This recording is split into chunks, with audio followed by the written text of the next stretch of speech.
Ladies and gentlemen, this is Tony Chimmel, the GOAT of ring announcers. And you're listening to the Marks Podcast on YouTube. It's Sunday. You know what time it is. I'm here with that guy. And some of us don't know what time it is, though. He's on his way. Jesus. He's working, all right? He's a working man. We all work. We all work.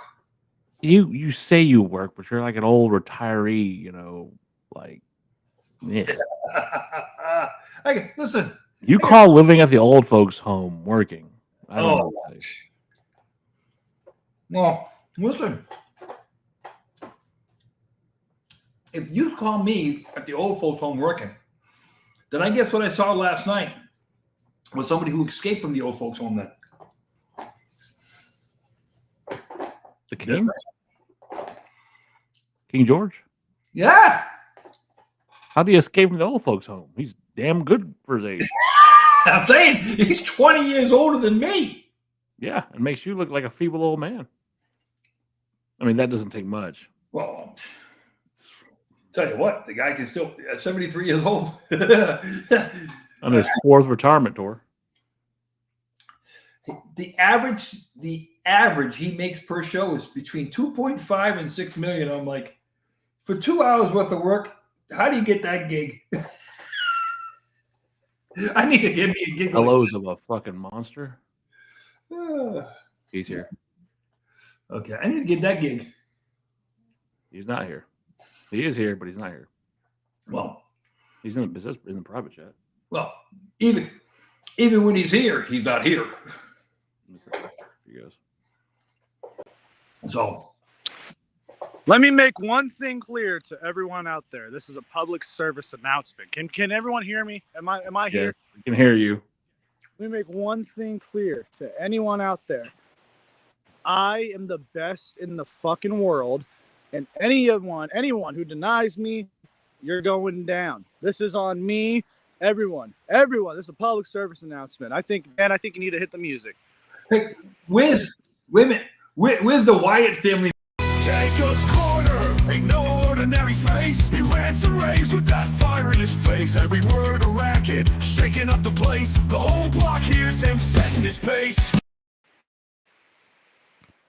Okay, so what is up, everybody? Just got off work here in beautiful Alaska. Look at all these trees, motherfucker. A bear might come and get me right now.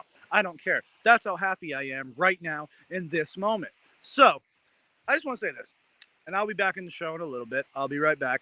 I'm just going to, get rid of these sweaty clothes and shit. But here's the thing.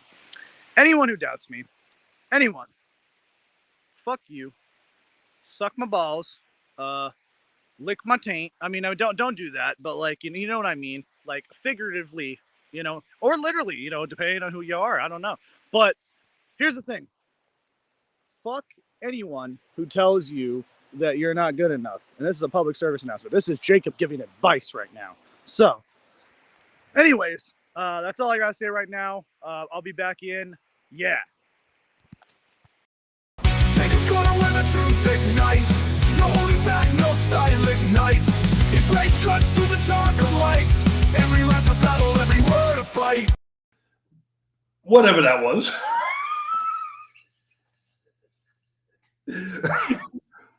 But on that note, I would like to say one thing, Dan. Yeah. Because we haven't had a chance to talk about it. For those of you who obviously don't know, my kid was able to establish a world record in the past week. And I would like to say congratulations. Job well done. And, the record that he broke. Well, the record that he broke was surviving being your son for this many years. No other man in this situation has made it this long. I'm proud of him. So proud of you for surviving that all these years. So people know, he did. He was able to travel the quickest time to all 50 states ever been recorded solo. The old record was 8 days, 7 hours. The new one is now just under 8 days. So, and that includes Hawaii and Alaska included. So, congratulations to him. And that will take us to our current subject of. Well, first and foremost, thank you for the super chat, House of Chayton. I do appreciate it. The shit of Ballycastle's in the chat, and before we get to anything, you're right, but before we get to anything, that is a valid point with what's going on. And for any of you who've been living under a rock, or if you were living under a rock in Iran and you no longer exist, there was a operation that happened yesterday, and it's getting a little heavy over there. So yeah, Night of Champions may be canceled because of that. What do you think about that?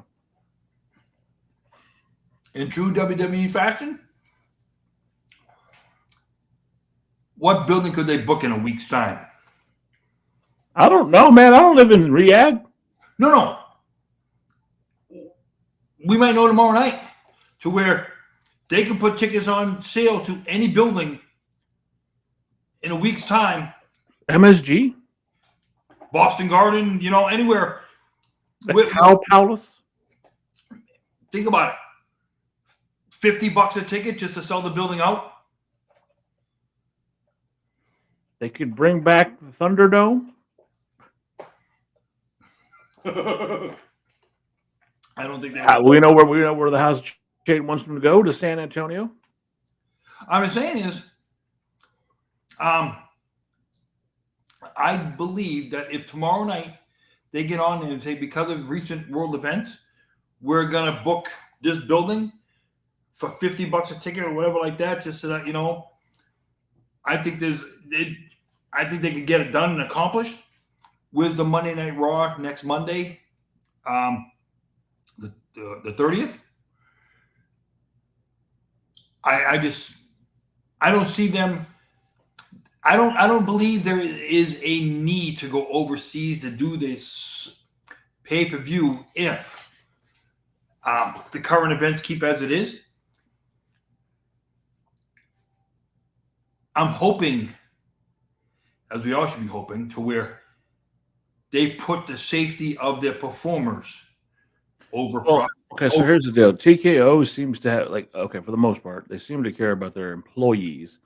Vince was having these fools go over there. That's one of the reasons I was never a fan of Vince. Go back to talking about Ashley Mazzaro. Go back to talk about, Luke Harper, Brody Lee, what he would say, the stuff that happened over there. It was bullshit. And that was on Vince's dime. See, the thing with him is, though, tribute to the troops was never a money thing. I think it was more of a notoriety thing. You can say what you want. It was good publicity. Like I said, notoriety. Where if they cancel next Saturday in Saudi Arabia, unfortunately for Saudi Arabians, unless they can tell WWE, we can protect you against Iran, because Iran, to me, will look at, it's a U.S. show, even though it's in a Saudi building. What bigger mark can we make? Well, I mean, you're also talking about a man who's in their Hall of Fame. Donald Trump is in the WWE Hall of Fame. We're talking about someone whose ex-wife is currently the head of education. What better message to send? That's what I'm saying. To put safety over profit, unless Saudi Arabia can guarantee safety. Now, don't get me wrong, people. The amount of firepower that's already heading to the Gulf states over there, Iran, I think, to me, would have to be the stupidest country in the world to try and do any kind of retaliation. You're talking about the largest supporter of state-sponsored terrorism, right? Come on, they're not playing with a full deck as it is. When you just get hit by 37 bunker bombs, just to say it and to think about it at the same time, it's us as Americans, it's unfathomable for us to even think about it, because we've been blessed to not have that happen in anybody's lifetime in our land. So, but to think about it and you look at it, you hear about it, I guess these bunker bombs, from what I hear, at 30,000 pounds a bomb, that would be like 40,000 pounds, and they don't detonate on impact. Basically, they have kinetic energy that drills them in. They go about 200 feet below, and they can break into the hardest concrete you can think of. They bury themselves with kinetic energy. They'll bury down to about 200 feet or so, then they detonate. That's why they use them, because these facilities were about 200 feet through the mountain. That's the equivalent of a 10-yard dump truck falling out of the sky and hitting the ground. So they have a basic radius. I mean, 25 something. Was it 25? Anyway, but they dropped one, then they dropped the second to make sure they got the, raid kills bugs dead. That's but I'm saying, think about it. It's the equivalent of a 10-yard dump truck or 10-wheel dump truck falling out of the sky from 35,000 feet. It's like I just can't even fathom the amount of damage this thing can do. I don't ever want to see it, feel it, or nothing like that either. You say that, okay, so the Sheila Badcastle says that he thinks Triple H will cancel. He can't see it going ahead unless The Rock says it. I don't think the power struggle is that deep. I think what it comes down to is you have a bunch of corporate suits who can say yes and override everything. You have people that don't agree. We'll see what happens. But Dan, here's the other thing is Saudi Arabia has always been a boys' volunteer show. If the boys decide to say, we ain't freaking going over there, that's it. Well, you also have this. Look, there's not just the boys, it's their families. If my wife were to say, and I'm not saying I'm a wrestler, but if I was a wrestler and my wife says, yeah, you're not going over there, I'm like, look, Papa H, I'm not going. But that's what I'm saying is the fact of I think they have a decision to make by tomorrow, to where if they come out tomorrow night on Raw and say, we've decided to move the show to yada yada, we're going to stay in America. We're going to Hoboken. Whatever. We have a free. You don't think they're not on the phone calling any building on the Eastern Seaport to where, hey, can we get in there? Like I'm saying, where is next Monday night's Raw? That's the first thing. You know what's that? You know where next Monday night's Raw is going to be? The 30th of June. If you can get to that building and say, hey, can we do this show on Saturday and on Monday? You might just hit the double shot to where if you got tickets for Monday, that gives you a ticket for Saturday. Pittsburgh, you might have Pittsburgh. Hey, hockey season's over and all that stuff. You might be, hey, you could go to Pittsburgh and say, you got tickets to Monday Night Raw, you got a ticket into Night of Champions. That's it. And again, Shield, thank you again for bringing that up. You bring up another comment that are you going to run the show now? Shield, what the hell? What's going on? That comment brings me into another thing. CM Punk, I'm sorry, but he's been being taken to school by the Unseen 17. Let me tell you this. He said years ago he wouldn't go. You dangle the proverbial carrot in front of somebody. The dollar signs, sometimes, the dollar signs that he's walking away from not going to Saudi Arabia probably came to the point to where he had that carrot dangled too much. Let me ask you, was it this or was it this? Or you said the belt. Does he have that much respect for the guy holding that title? That's a valid point too. And everything we know of those two, as much as they talk shit, they do respect each other. Yeah. And do you think that promo happens without Punk's okay? No, that's what I'm saying to you. Because of how they've done business with each other. I could care less about my personal feelings with you, but we've made money together. Yeah.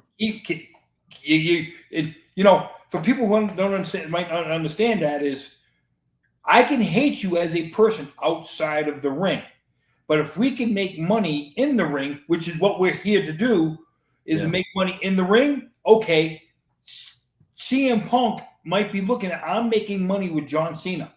I can put aside my personal feelings for John Cena as he might be outside the ring, because we're making music together. And when you can make music together, that can put a lot of other things aside. And good for CM Punk to be able to do that. Good for Cena to be able to do that. Personal feelings aside, we're making music together. We stop making music, you go your way, I'll go my way. See you again, we can make another song. That's it. Captain Commander, I guess, was it Captain Commando? What was that name? Captain Commenter in the chat brought up, and Cena once said he was never going to go for 17. Hey, shit. Valid point. Like I just said, how many times? I'm going to give a perfect example. Last night, I went to a concert last night for a guy who said he was going to retire 5 years ago. How many times has he fucking retired? No, it's been Correct. 17 fucking times. How many times is a lot of groups say we're going to retire and they just keep going on the retirement tours? When it comes to Cena, like I said before, do I believe he's done in December whenever his dates are up? Yep, believe he's done. Wrestling. But, hold on, but I also don't think that he planned on winning a 17. Things change. Shit fucking flows. I think what it came down to is it's a hell of a storyline to go out on. It's a hell of a way to end your career. And, at the time, I believe Vince was in charge whenever he did make the claim that he was never going to go for a 17. Let me ask you a question. If The Rock could have been more involved right now, do we see Cena as much as we do? With The Rock being out of the picture, did that mean Cena have to be brought into the picture more for his final run? So he's going to have more than the dates that he said? No. What I mean is, what you see in John Cena doing right now, if The Rock had been more involved, do we see Cena as much as we see him? I don't think so. Because look, to be fair, Cena's established himself where he can go carte blanche. He can do whatever the fuck he wants. He's earned that right. I don't like Cena. I've never been a big fan of Cena. I mean, even during the rapper gimmick, I was never a big Cena fan. But you know what the thing with Cena is, and you'll understand. And as much as you're not a Cena fan, give me somebody, anybody, who does it better than him right now. That's the problem. That's the reason why these old ass guys got to keep getting brought back, because no matter who you bring in as the young guys, and the old saying is, beat me. Don't get mad because I'm better than you. Well, see, some would argue that someone like Ethan Page, someone like Ricky Saints, these guys are great talkers. Cena, what I want to talk about really is that promo that he cut on Friday. Yeah. I mean, let's talk about that. I mean, he basically took CM Punk's pipe bomb, which will go down in history as one of the greatest promos of all time, and he modernized it and he killed it. Like, he really did. He not only he basically took that promo as a blueprint, and it was all basic to me. I got it. I dug it. It was what it was. Then he dropped Claudio Castagnoli's name. Then he dropped Nick Nemeth's name, and I was like, motherfucker, no, you did not. And before anybody says anything, no, Cena's got no room to talk about Nick Nemeth. He stole his girl, let's be honest. Dolph Ziggler was supposed to be, I'll steal your girl and steal the show. Well, motherfucker, he stole the Bella Twin from you. But, I mean, I don't know. It was a damn good promo, and you're right. I don't see anybody. I see Jacob Fatu being a hell of a talker. I don't know where that goes. One thing I want to bring up. The guy just said Cena did the pipe bomb better. I will say this. He had He had 14 years to do it better. Punk did it right the first time. It was something. Okay, okay. This is where I disagree. I disagree. I disagree, and here's why. I will say Punk did it better, but the reason why Punk did it better is because he had to do it with all the restrictions on it. You're going to sit here and tell me that he wasn't sure. Yes. Yeah. Most of it wasn't scripted. Most of it was a shoot, but that was a work shoot. We all know it was a work shoot. What Cena did was he was able to do it without any restrictions. He said, Bullshit. He said he was able to pop shit out. And at the very end, he killed it when he said, "Don't worry, USA. The 2 minutes aren't worth it." In 2 minutes, here you go. Mother flipping or mother fudging, whatever. Yeah. But to take the 2 minutes, here you go. Now, I got to tell you though. I know people are gonna be like, "What is this?" I'm reading in the New York Post today because I do get it on Sundays just to read it. Because you're old. The middle of the paper has a story of the NWO. I'm like, what the hell am I doing? A positive story about how the NWO changed the business. It did. And the reason why I bring it up, because if you think about it, it's been basically 29 years. Shut the fuck up. Now you're reminding me that I'm almost 40. Thank you. 29 years since the NWO did this, because it was Bash at the Beach, if I'm right, 1996. He didn't show up at Bash of the Beach, so he showed up before the great. No, Bash of the Beach was the culmination where Hogan showed up. He showed up at Nitro. Scott Hall showed up a couple weeks before. It was about a month before Bash of the Beach. Well, no, because they did the Bash. They did the Great American Bash, and then that's where.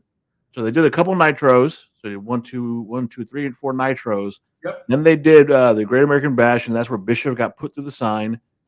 Then the next pay-per-view was. So the June pay-per-view was Bash at the Beach. I believe so, yes. The June pay-per-view was Great American Bash. Then July was, so like I said, so 29 years. And I'm reading this column, and that's what I'm thinking about tonight. I'm like, and you think about it as in the way of what we saw Friday night. Punk's promo changed the way promos were done. Did it? Nobody was cutting promos like that. They had little moments. But nobody could at the time. I'll say this: at the time when he dropped that pipe bomb, that is the stupidest name for a fucking promo. Thank you so much. And he's even come on record and said it was stupid. But Punk came out. There was nobody talking like that. It was reminiscent of the days and we go back to what many would consider the greatest period, the Attitude Era. Nobody was cutting promos like that because they have writers and they have scripts and Here's my thing, who was cutting pipe bombs before CM Punk? Only one guy was doing it. Who? Roddy. Fuck that. The Rock was doing it. Steve Austin was doing it. No, Piper was doing it because why? Piper came across as he didn't care who he offended. Okay? That's the thing with Piper.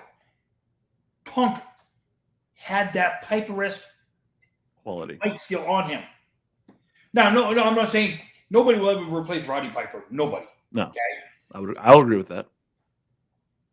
But Punk went an avenue of Rowdy. No, Piper. but again, we have to talking about that. Nothing really changes in wrestling except for the faces, right? You got to have a certain kind of character for this. And in your era, it was the Roddy Pipers. When I was coming up, it was more or less fucking the CM Punks. It was guys like him. In your era, you had the Jake the Snakes. In mine, it became Raven. It became Bray Wyatt. These characters evolve over time. But Dan, think about it like this. When was the last time you saw a guy cut a promo that could take you into that promo? And as a fan, have you screaming for more? I go back. And again, it's right there. Okay, it was scripted.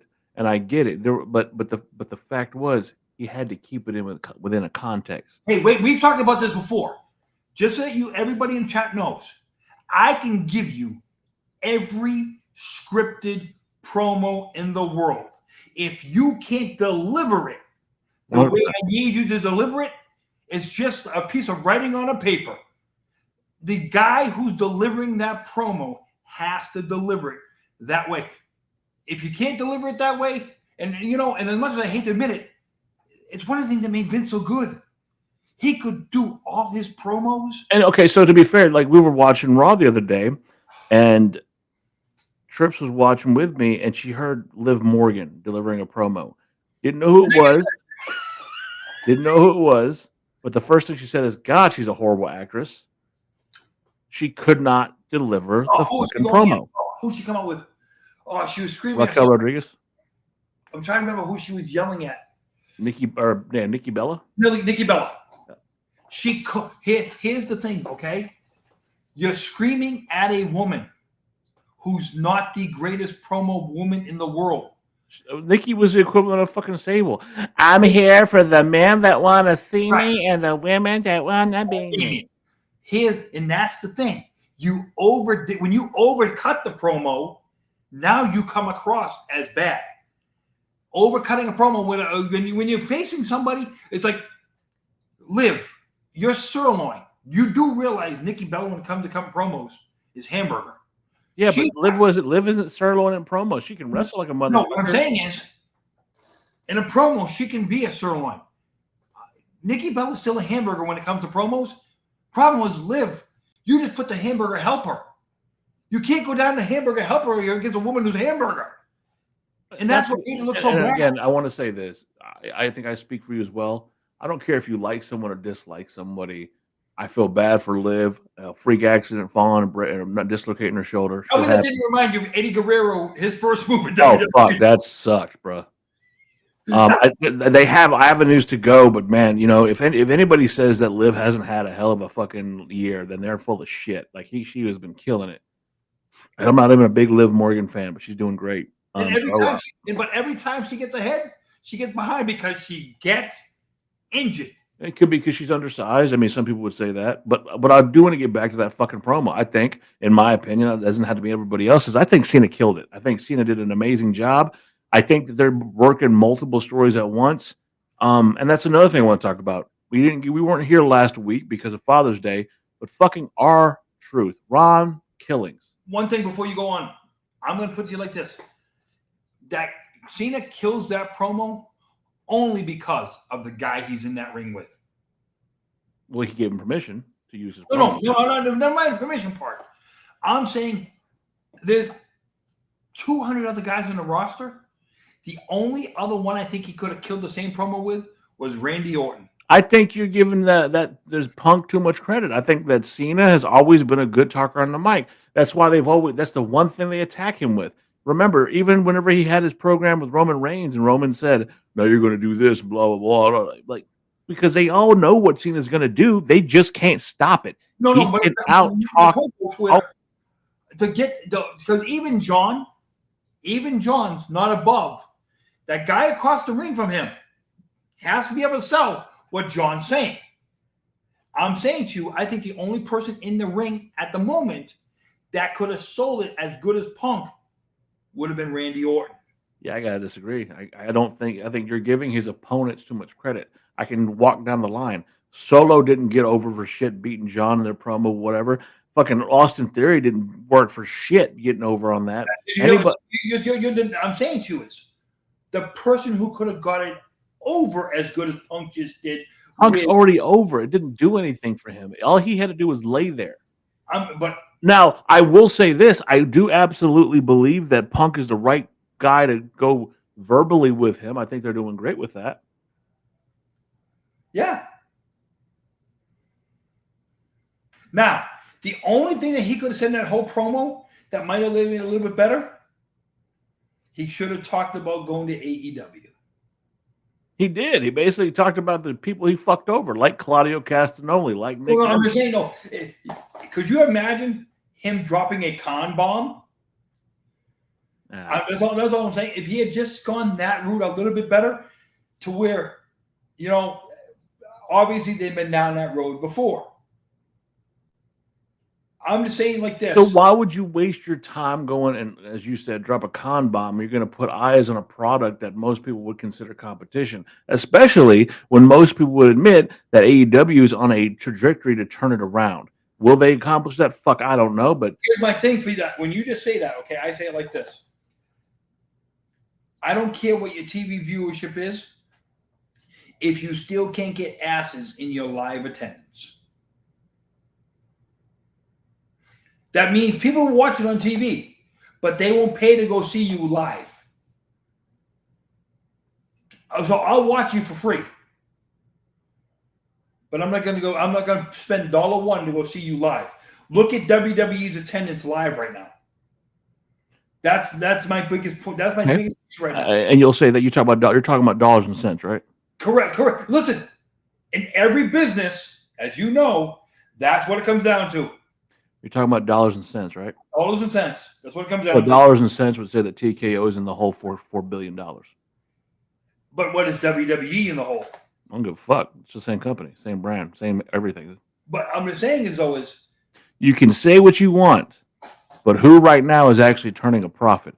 WWE is owned by TKO and Endeavor. Okay, WWE itself is turning a profit.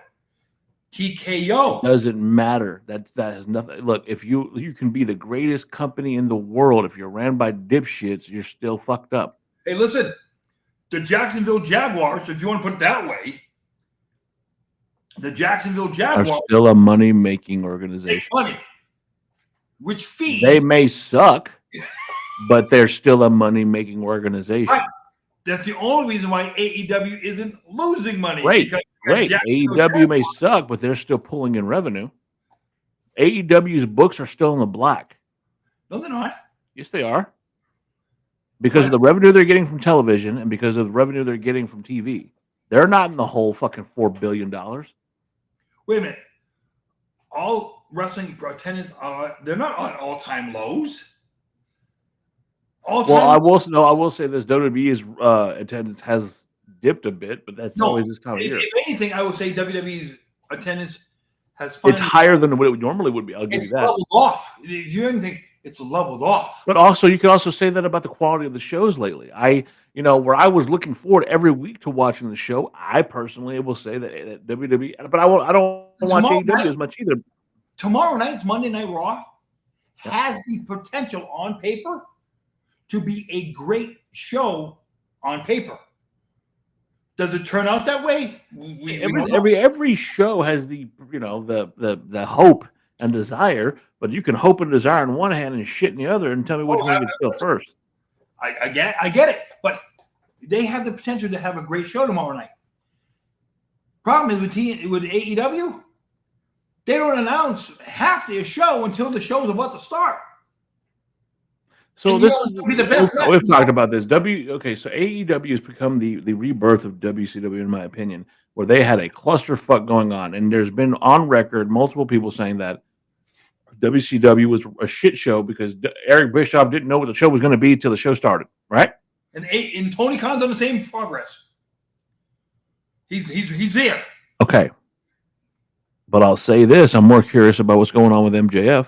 I'm more curious what's going on with fucking Hangman Adam Page. I damn sure want to know what's going to happen with Tony Storm. And let's break into that. Over the weekend, a certain somebody won another fucking belt. Your favorite girl from the Boston, Massachusetts area, the CEO, Mercedes. I'm glad you bring it up because as we've talked, I've said to you, I don't care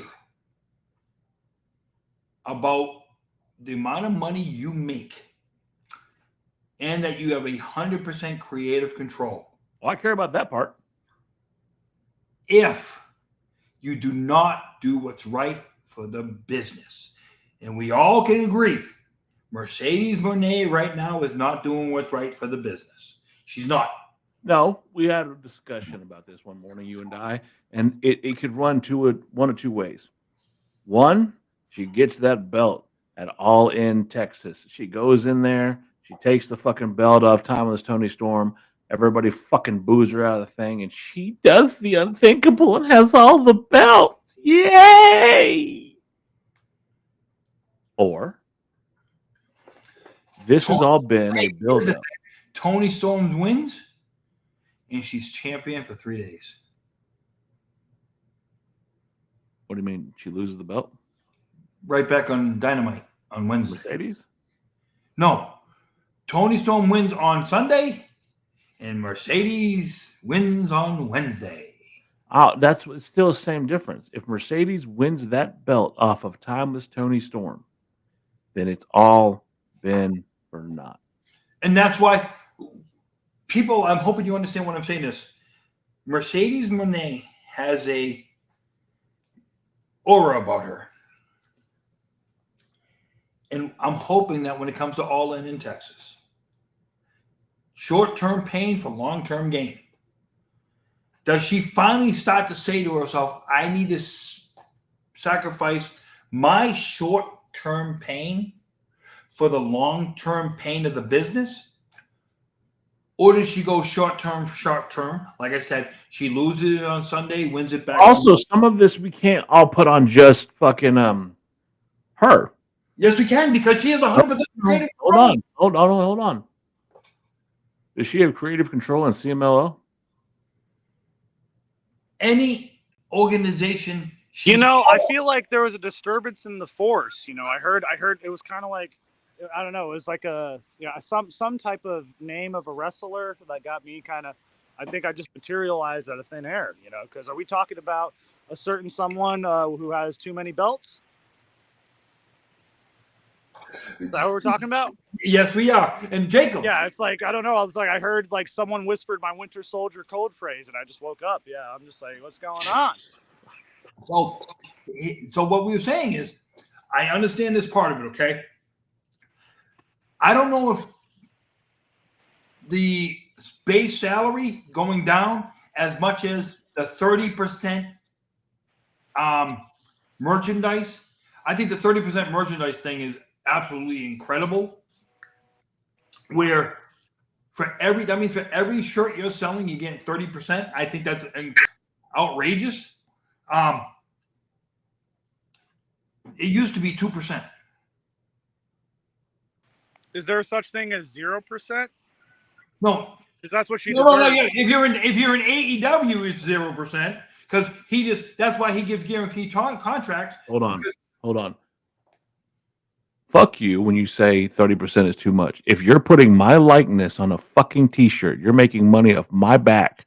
I'm not. You're not the one out there taking bumps. You're not the one getting hurt. You're not the one putting your body on the line. I'm gonna get every fucking cent I want out of that. What I mean by that is this. Okay, so are we talking about the lawsuit?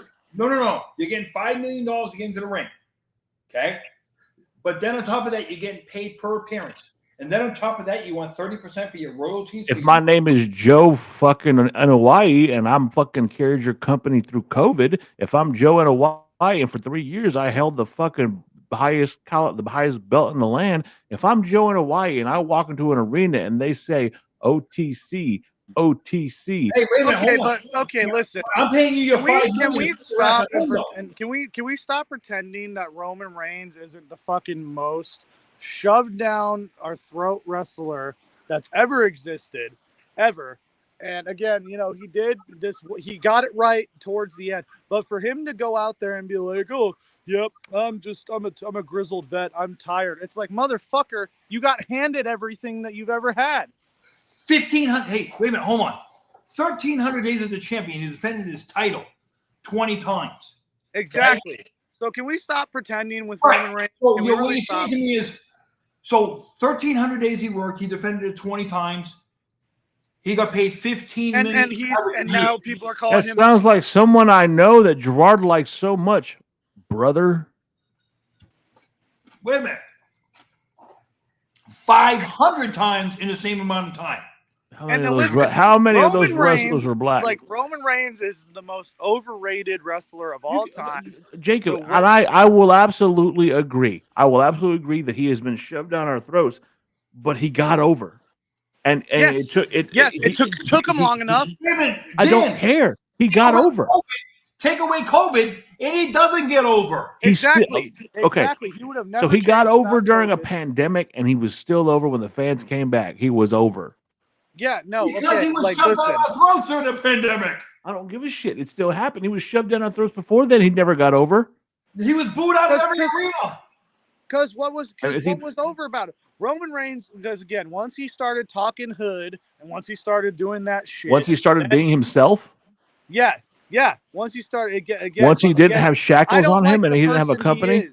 That's fine. You don't have to. But he's over. Family. He's over now, but like again, for him to be bam. Look at the chat, please. Put your comment up, please. Yeah, I don't even know. Like, beat leukemia twice. That's great, according to according to Dark Horse. He never had it. That's why he's over. Wait a minute. No, okay, listen here.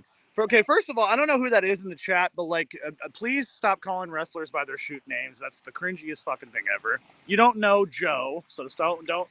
Well, I like Joe, so I'm gonna call him Joe. All right, hold on. Let me. I'm leaving. I'll be right back. What? So let me put it like this, okay? The part of him being sick, all right? I don't think that shouldn't have anything to do with the talking point and stuff like that. Why? Because take away the sickness, other wrestlers have gotten hurt and stuff like that. Yeah, and they use that as a fucking case in point. Triple H blew his fucking quad. Oh my God, he survived. He's back. Your favorite boy shows up at Royal Rumble fucking 3 months after he torn a pec. Listen, Dan.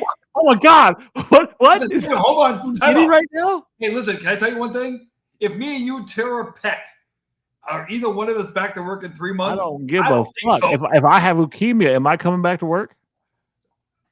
Listen, I would. Aha. Ric Flair, you are. I'm just saying to you, okay? Here's my problem. And listen, I take nothing away from Roman Reigns. But when you're not the top in your own family, because, okay, the problem with Roman Reigns is this. COVID doesn't happen. The whole bloodline doesn't happen. I don't look, whatever. If say it didn't happen, it still happened. OTC was a thing. Sami Zayn, not Uzi enough. All these were things that were created in the bubble that was the bloodline storyline, which we went down months ago and said could very well be the greatest storyline in wrestling history. Let me ask you this.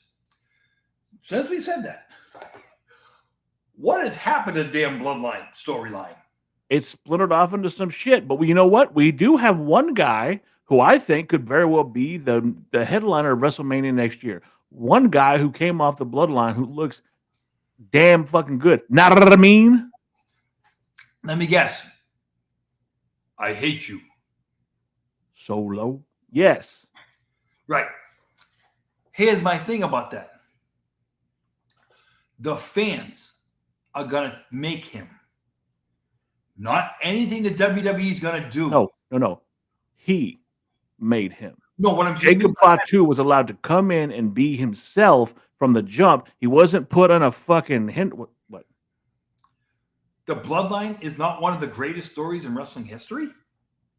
I gotta disagree with that. I mean, no. Hey, and I'm not even the biggest Ravens fan. I'm just calling facts. Okay, modern day wrestling history. Let's use that, okay? Modern day. Because don't be a fucking see you next Tuesday. Calm the fuck down, old man. It's all right. It's all right. People disagree with you. No. Look. When it comes crashing down and it hurts inside, I understand. You gotta be a man. It don't help to hide. Listen here, Bubba. When you hurt my friends, I understand. You hurt my pride. I'm gonna start calling you Bubba. You keep that up. Jesus. Because if you want, we can divert into that fake story that was put out a couple days ago. Oh, where he was on his deathbed? Thanks, Bubba. You love shit. He was on his deathbed. He was given last rites and shit like that. And it was all put out because Bubba loves Spank. Now, Bubba the Spank Bank don't know what the fuck he's talking about. You know, he sounds like a guy. He sounds like he's from the Panhandle of Texas. You know. Oh well, just because he let some old guy bang his wife and then had to end up because of that story getting. Whoa, brother, calm down, brother. He had to end up seeing that guy get made $60 million. You can talk all the shit you want, but your hero is still a piece of shit too. He's in a lawsuit for throwing a beer can at a broad at a fucking function. That guy got 60 million reasons to be a happy guy. I don't give a fuck. He's about to lose 60,000 reasons for hitting a broad with a fucking beer can, hey, brother. If he was there as on a sponsorship, that means the beer company has to pay that lawsuit, not him. That's his beer company, dick. No, he don't own it. He doesn't own it. He's the spokesman for it. Whatever, man. He's a dumbass. It's like Austin being the owner of El Candino or whatever the name of that company is. You mean fucking Broken Skull Beer? Yeah, the company that makes that. He doesn't. He just say it with me. Broken Skull Beer. But I'm trying to remember the actual name of the company. Are you having a seizure on live television right now, or live YouTube right now? You having a seizure? Check your left. Broken Sculler. Broken Sculler. Skull beer, but it's made. I'm trying to think of the name company that actually makes it. But I'm just saying is all these people, when it comes to stuff like this, sponsorship is one thing. Owning the company is something different. I don't give a shit. He hit somebody with a beer can. How fucking stupid are you? Listen, Ric Flair sponsors Ozempic or something like that. Yeah. He's just making shit up now. No, he does. I'm just saying is though. Molestra is always sponsored. Fucking like man. What the fuck? He sponsors some kind of Viagra. Blue Chew. At 75 years It's right old. there. It's El Segundo Brewing. Thank you. El Segundo Brewing makes it. Thank you. I'm just saying to you. Okay, hey, listen. Codigo, for all I care. El Sankara Brewing. No. Americano. El Grande Americano Brewing. For the hero of the Mexican people. But I'm just saying is that the fact of, listen, when it comes back to all this, the stuff that we've been seeing. I said beer sloppy. Damn right I did. The stuff that we've been seeing for the past year in both companies, major, in all the companies as a whole, we have so much wrestling nowadays. Everything's watering down everybody else's product. To try and keep up with the main players nowadays and not get turned away, it's a very unique situation. You're right, and I think you're wrong in some aspects because I think. Let me ask you that question. Are we at the 30-year point to where, like, say, 30 years ago, we were looking at WWE and WCW in the competition? Problem was back then, it was which company's going to last. We're not looking at which company. We know which company's going to last today. Which companies are going to put out the best storylines? Well, to be fair, if we're talking about WWE of the past, that's dead. It's gone. There will never be another WWE with a McMahon at the helm. You can't say that just yet. I absolutely will say that because you're not. Look, your boy will not own that company again, no matter what speculation is, unless they're going to sell it for pennies on the dollar. We don't know what Shane's going to do yet. Shane would not want anything to do with that company. I think he would start his own. With his dad? Yes, with his dad and John Cena, and then Hulk Hogan's going to come out, and they're going to have completely shitty wrestling. That's what's going to be called. It's the CSW. Capital Shitty Wrestling. Have an Undertaker involved too. He's apparently getting back in creative now. Ooh. It's funny to where his wife comes on board and Mickey James is gone all of a sudden on the LFG. Gee, who threw their weight around a little bit there? You don't know that, though. This is, again, speculation. And this is the biggest problem I have with all wrestling journalists. You're speculating. Good question. And I'm going to say right now, yes. Because why? Superstars today don't have, or to be a superstar today, you don't have the avenues that you used to have. You don't hone your craft on the house show circuit to want your people to want to come and get you. You have to be force-fed it on TV. You don't get to be that person unless you're going through Next, LFG, Next, and all that stuff. Going through what? NXT. Thank you. The house show circuit, as I've said before, that's where people used to be made or broke. And okay, I've had a lot of time to think about this because you always bitch about the house shows, and I get that. That's why you have a performance center. And I also think that that there should be a stipend. If you're spending X amount of time in the performance center, you should get a bonus for that. If you're really perfecting your craft, you should get rewarded for that. But here's my thing is, okay?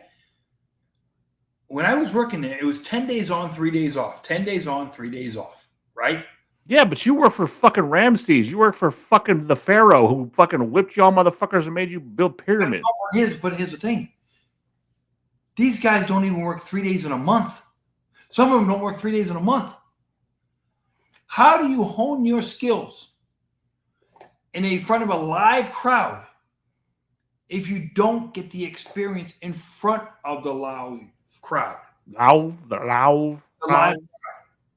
I don't.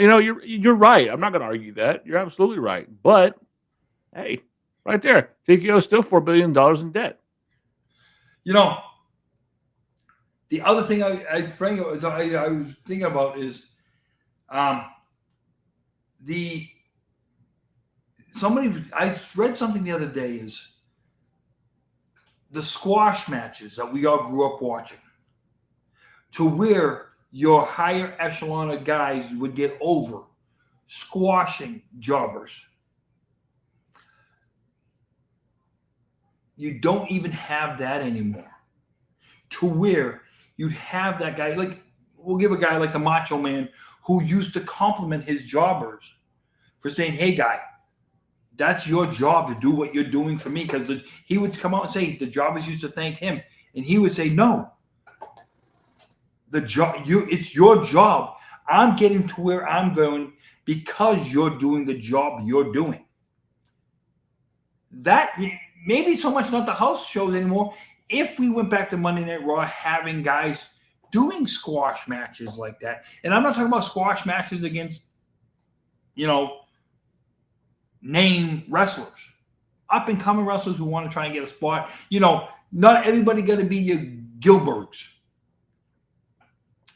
but to have stuff like that, and maybe your first hour of Raw can be stuff like that. Your second hour of Raw against, Okay, but you also know what got over in WCW was the cruiserweight matches, and WWE has never been able to get that formula down because of the simple fact of it was never part of their repertoire, to where, let's build on these smaller guys.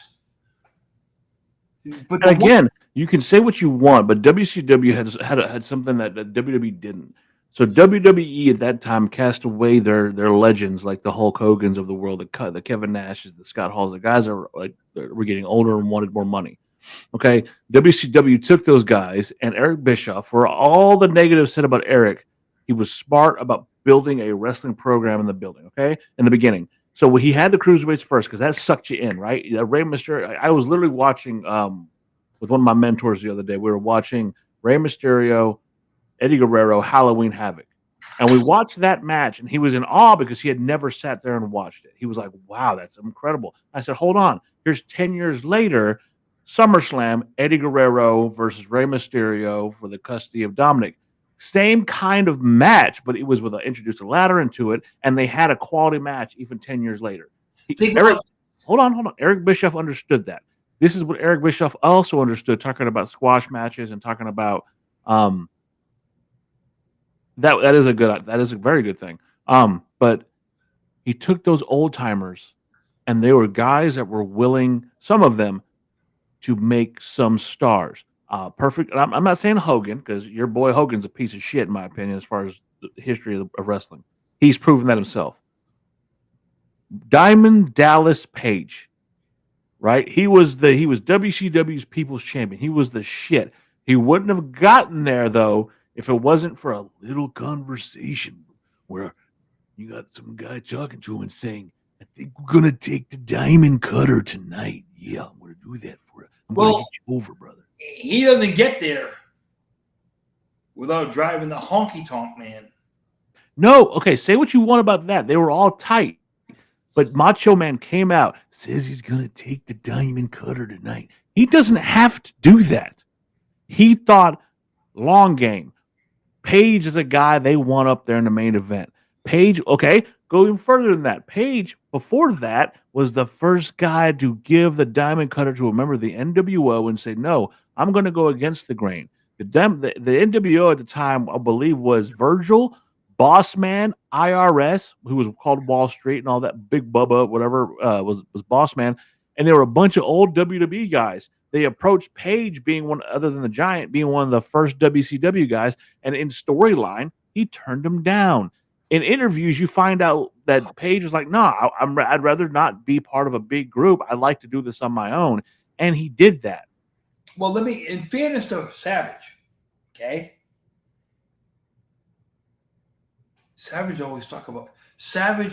always looked out for Savage's pocketbook. He knew, once again, like I said, short-term pain for long-term gain. He could absolutely make money with someone like that. That's the thing. Savage was always about, but here's the thing. On one hand, can you count the amount of guys today that could do that? No. And that's what I'm talking about. That's what I'm talking about. Exactly what I'm talking about. I can count them. I can give you Savage, DiBiase, Perfect, Piper. Who else? For the right person, Bret Hart. I'm saying, Shawn. You know, you're talking about an era. You can't say Shawn Michaels back then because he cared about Shawn. Right. I'm talking about an era to where putting guys over, Jake. Yes, he did, Slappy. For the betterment of the business, because they knew it was going to put more money in their pockets. Keyword. I'm going to suffer short-term pain right now, but I'm going to gain in the long run because I'm going to work with this guy, Randy and Rick. Look at that storyline. Mm-hmm. Okay, Jake in Ultimate Warrior. Jake didn't want to work with Warrior because he knew what was going on. But where was the denominator in that? Taker. So he was able to, like, listen, I'm going to work short term with Randy. It's going to lead me to Taker, though. Hear me out with this. Talk about another Randy and Taker. They were about to write off Randy Orton. They were done with him being a fucking child. Him and Jindrak were fucking idiots, and they were done with him. He went under the learning tree of The Undertaker. He went under, and Undertaker realized this kid is a dumbass, but he's got all the potential in the world. We need to, and they did. And they had one of the greatest WrestleMania matches, WrestleMania 21, where he pulled him up for the chokeslam. He turned it into an RKO. What a match. Here's the thing with that, okay? And I think everybody can agree with one thing. Randy Orton's always had the ability. Randy Orton's always had... The biggest problem Randy Orton ever had was Randy Orton. Correct. He always... Listen, when you can't get out of your own way, no matter what job you do, you're going to fail. When you can't get out of your own way and you believe you're... When you overhype yourself because of your connections, that will always be your downfall. If you saw the Randy Orton we're seeing today 20 years ago, where would Randy Orton be today? There would be no John Cena. There wouldn't be. The guy you see today is Randy Orton because of his father. There would have been no Batista. And I know that's a big if, but he was meant to hold that belt for longer. He was a dumbass and did stupid shit, so they had to put the belt back on. Unfortunately for Randy, all you gotta do is go back and look at what he started his life as. Yeah, he's a washed out of the military. AWOL from the military. Okay?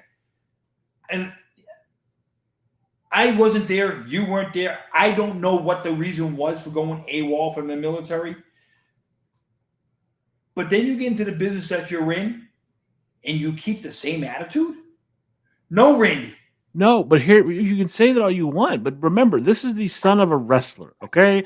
They were given privileges that some of us will never see. Let's go there. Let's go DiBiase. Let's go Kurt Hennig. Let's go DiBiase. Let's absolutely go DiBiase Jr. And who's gonna serve 47 years in prison? DiBiase Jr.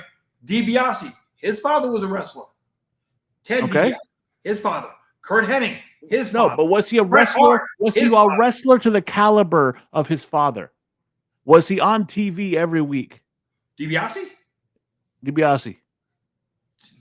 DiBiase Senior, yeah. Not like Ted DiBiase Jr. Oh no, DiBiase Jr. I'm saying Senior. I'm talking about the guys who were big stars. Bob Orton was on the first WrestleMania. Bob Orton was out there with Rowdy Piper. Bob Orton was in matches with Hulk Hogan. He was a big deal. He's a big money player. Kurt Hennig. His father was Larry the Axe. Okay. Bret Hart. And he had his issues too. I'm just saying, though, is look at how these guys handled it. You could argue that Bret Hart didn't, but Bret Hart, his father, that was a Canadian promotion. It wasn't a worldwide promotion. But I'm just saying, though, not every junior, okay, whose father worked in the business. Kerry, Kevin, Mike, David. Really want to talk about the Von Erichs? I'm just saying, so look at where they began. I'm just saying to you is I'm not going to talk about where they ended. Let's talk about where they began. Every one of them, I'm just saying to you is back in those days compared to today, did a better effort coming out than some of the people today. Some of them are entitled as fuck and said, this is the family business. I'm going to fall into it. It's something you said before. Some people were built for this. They were born for it. They're ready to do it. And you're absolutely right. Kurt was bigger than Larry.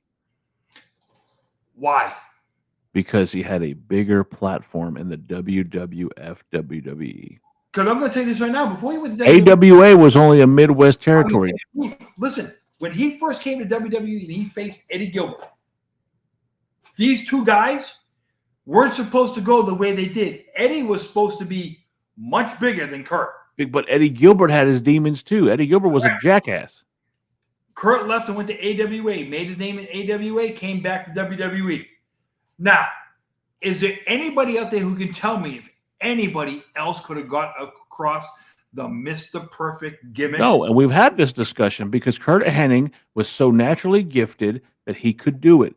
But again, we're talking about stars that were born of stars. Say what you want about Soul Man Rocky Johnson, all right? I figured you'd bring up The Rock at some point. The Rock, though, you know what? I'll say that. This generation's a little bit different because The Rock's daughter Ava seems to have her head and her shoulders. Can't wrestle for shit. I'll be honest with you. I've seen some of her matches. The position they put her in. She's perfect. She's wonderful in that position. Absolutely. And you know why the good part about it is? Okay. She's being told what to do, but she carries it. She carries herself, yes. Carries herself very well. And she doesn't throw. Now, if she threw a part, do you know who my father is? If she threw those lines in there every now and then, she'd be a heel. No, I'll say this though. Like, it may not be in the ring, and maybe she does great, but Charlotte Flair, she, minus her divorces and her own personal issues, she's a hell of an in-ring performer. Take away all the outside of the ring stuff. Excellent performer. I mean, absolutely, like top tier, one of the, if not the best one female wrestler ever. We've mentioned before. I think the only other woman that comes close to her would be Sherry. Sherry? Yeah. Sensational? Yep. And the only reason why I say that, in-ring work. Okay, so no one will ever match Sensational Sherry's work ethic. She did it. She was in ECW. She was in WCW. She was willing to work with anybody. She was a beautiful woman, but in the same breath, she most recognized, and I will say this, the most recognized woman before. Well, is she in the Hall of Fame? Was Sherry put in? I think so. I think, yeah, because her kid had to do it. Or I'm pretty sure. I'm trying to remember. But the other thing is the most recognized woman in wrestling until the Ninth Wonder. I would argue, and somebody who doesn't get the love I think she deserves because her gimmick. I've never seen anybody copy it. The only person I've seen come close. Thank you. Yeah, she isn't. The only person I've ever seen come close to having that freakish gimmick and is like Abaddon, but that's a whole different run. Was Luna Vachon. Luna Vachon did something. Luna was her height. Yes. That was you take away her height part of it. to where she was a crazy chick. Like, okay, she had everything you might have wanted in a woman wrestler, but the height didn't get there. What's the difference between Luna and AJ Lee's gimmick, though, other than height? That's complete no, because that was a different kind of crazy. Luna Vachon looked like she walked out of the pages of a comic book. Luna Vachon looked like she was in the movie The fucking Road Warrior. Yeah. Luna had a presence about her. I don't knock AJ Lee. AJ Lee was an incredible talent. AJ Lee, AJ Lee is something special, I think. And there's something about her that came up in an article recently that my wife told me about that it made me feel sad. So she was planning on unaliving herself. Like all the pressure of everything and the pressure of wrestling and coming back to wrestling. She had planned to get a hotel room, not tell CM Punk, and I think I agree with a lot of the comments in that article where I would say, if it's that hard, don't come back. Just don't come back. As much as I'd love to see her come back, don't come back. Here's my thing about that, okay? And I'm hoping you understand this. The reality of work, because that's all you got to take it as that. It's a job, okay? It's a job with enormous responsibility. Now, when I say enormous responsibility, because actors film their movies, you might not see that movie come out for 10 months. Professional wrestling is live on the spot acting. You don't get a redo. Mm-hmm. You get immediate crowd response. What you do when you go through that curtain to that immediate crowd response defines what you're gonna do. But you say, you say that. You say that. One thing I'm gonna say is when you walk through the door of any arena and you walk out the door. I walk in the door, my job. I walk out the door, my job. My job is done. When I used to walk into any arena, walk out the arena, my job was done. I don't get paid 24/7 to think about it. These professional and I say this for all professional athletes. When the day is over and the job is done, you have a manager, a CEO, an owner. Why do you worry about your job? If you're not working and you're not getting paid to do the job right then and there, your job's over. Once you walk out of every arena, your job's over till you get to the next arena. Don't carry it over. Don't let the mental part to just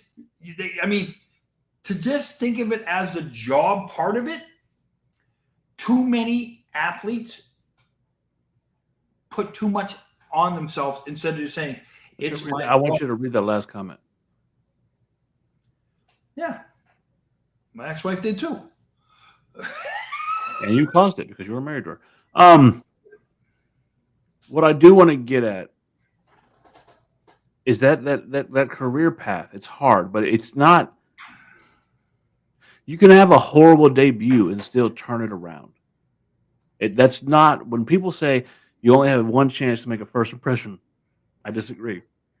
Right here on my computer, you can't see it because you can't see my wallpaper. I have a picture of who I would consider one of the greatest, if not for me, the wrestler that in this day and age made me emote more feeling than anybody else has ever done.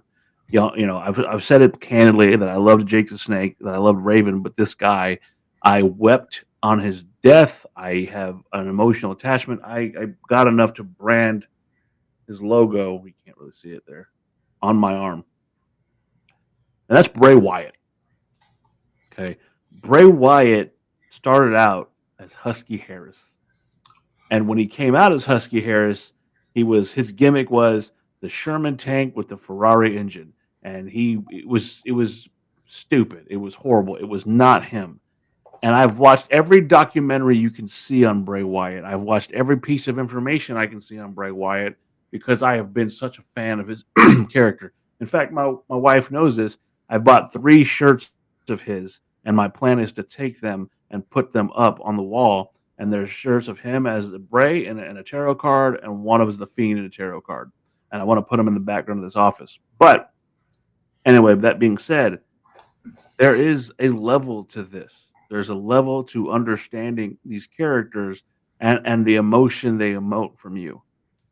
These characters make us feel something. That's why we have this show, because you and I and Jacob all love wrestling and what it's done for us. But not everything goes to plan. And now I'm going to transition. I want to transition to something, and I'm going to ask you, Gerard, a question. I know for a fact that you weren't a fan of the Yeet. I know that you weren't a fan of Jey Uso, other than him being a tag team wrestler, him winning at the Royal Rumble, him ultimately going on to WrestleMania. Surprised the shit out of everybody, but it happened, and you and Jacob went on a tirade of how much you hated it. That being said, from WrestleMania to now, what would you say of his title run? Worse than Gunther's title run. Worse? Yep. And the reason why I'm going to say this is this, okay? I think the WWE in the past 2 years, when it comes to quality opponents for their heavyweight champion, is lackluster. Now, and when I say that, I mean some fact of maybe they're not putting the right guys in the right positions to challenge and come across as great challengers. The only one I'm going to say in the past 2 years to me that come across as credible is Drew McIntyre. Right now, I don't consider Seth Rollins as the credible challenger for it and stuff like that. You know, we want Men in the Bank. Credibility and something, when I say I grew up with it, and I'm pretty sure you know what I do, the credible challengers for the heavyweight title, you went through the Intercontinental title first. And think about it in that kind of lines to where you could say, okay, who right now could I say I'd want to see him win that Intercontinental title so much and then go to the heavyweight title. Not only the Intercontinental belt must fall, but the World Heavyweight belt must fall. No. And then on the other end of that, too, is you want to even include the U.S. title. So you got your two heavyweights, you got your U.S., and you got your Intercontinental. That's 4 people. And those 4 guys who hold those titles, I don't see a plethora of talent capable of. So I will agree with you that if I look at the current generation, that it's the belts that are making these men, not them that makes the belt. 100% I agree with you there. But I will disagree, and I will say that I thought Jey Uso, for everything stacked against him, had one hell of a fucking title run. I think that every match he got progressively better. I think that watching him and his story of I will be a champion that defends every week, every month, I am always going to do everything I can to be a champion that you can be proud of. And he did that. He won me over. I don't like Jey Uso. I loved him back when he was part of the Uso Penitentiary with his brother Jimmy. Shout out to Big Jim. But I loved the evolution of the Jey character. Even more so, I love the storytelling, and I'm going to get to that. I'm going to get to that comment that was just posted. But I love the storytelling of Jey Uso bringing his son to Monday Night Raw after going through a hellacious situation, being in tag team matches, going there to be, and never conforming to what people said. He was going to be the champion that helps his own his friends. And it bit him in the ass. Hold on. Now, what I'm going to get to, though, is Rikishi came on, and look, man, I understand a dad being mad, but fucking shut the fuck up and let the program play out. Because this is what, and if I'm wrong, I'm wrong. But this is what I'm going to say. If it comes out that after all this, Yes, Gunther's going to beat Oldberg. I'm not a big fan of Oldberg. We can get into that in a second. I think he's a piece of shit. He ended the career of Bret the Hitman Hart, never apologized properly. Just there, he gets to make money, almost fucking paralyzed The Undertaker. Is a fucking dickhead, does not deserve the right to have a final match. My opinion, not yours, is what it is. But what I will say is, if this is leading up to a match between Jey Uso versus Cody Rhodes, or I'm sorry, versus Randy Orton, he beats him for that chance to go to SummerSlam to face Gunther to beat him. I love it. Even if Seth Rollins cashes in on Jey, cool. I love the idea. So let me say this about that, okay? When it comes to the whole Jey storyline, okay, I've never been a believer, especially when it comes to live entertainment, of having the person that you want to be a champion not being the person able to give the best derelict, the best dialect and stuff like that, best dialect to where. To be fair, Gerard, your dialect isn't always that great. Oh well, listen, yards. I also don't get paid millions of dollars. So I'm fucking with you. It is coming off my head. I don't have a writer for me. Unless you want to write my stuff, there we go. I'm just saying, okay? When, of course, like I've said, you write down a promo for somebody and they go out and do it and stuff like that. To cut that promo and get it across the proper way, it's an art. I think we can agree it's an art to get promos across the proper way. Okay? Jey Uso is Jey Uso's worst problem. It's nothing else but him, because to be able to talk and stuff like that, even though they tell him a certain way, as your champion, you want to come across as intelligent. Not too many champions I've ever seen in the history of all professional wrestling come across as unintelligent. On the microphone, in the ring. And they come, and you want that person to come across that way, because why? That's the person you're hoping puts asses in the seats. I disagree. No. Think about it. We all know Hogan couldn't wrestle, but Hogan could talk and he has charisma. He could put asses in the seats. Okay, and I'm going to go back to them. Warrior, same thing. Savage, Flair, Austin. So okay, you know this better than anybody because we've talked about it. I am a fan of the old school heel champions, like a Nick Bockwinkel. I love that the antithesis of my championship depends on the caliber of my opponent. Am I going to be the one who gets across the line, or does the old timer have enough left in the tank? Can he, when he scratches and claws with what's left at the edge of his fingernails, can he truly be the world champion? We're going to find out that, Vern. We're going to find. I love that. The use of that higher lexicon. I love the old school suit wearing, the Ric Flairs, the Tully Blanchards of the world, the people that can pontificate such great promos. And then that's the thing. I'm sorry. Hold on. But what I will say, he doesn't put asses in the seats. He does put asses in the seats.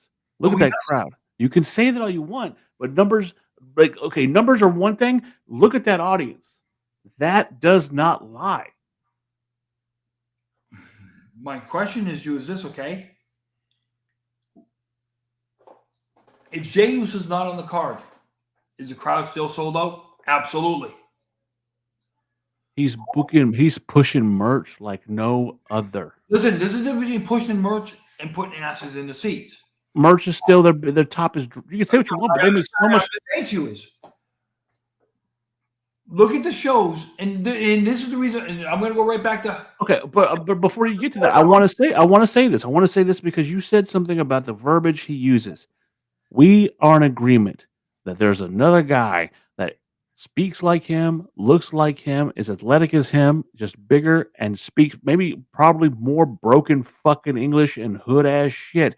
That is Jacob motherfucking Fatu. And you know what? You like him just fine. So what is it? Is it because Jacob comes off more believable as he can kick your fucking ass? Or what is it? You know what? Does Jacob need to talk? Yes. No, he doesn't. To be a champion. Just like, hey, when Taker first started being champion, he didn't need to talk. He had a mouthpiece. But he didn't need to talk. I'm saying to you is this.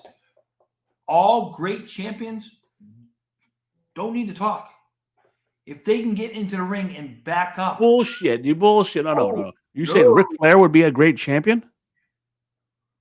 Ric Flair, like I say, you gotta have. Does Ric Flair have to talk to be the greatest of all time to many people?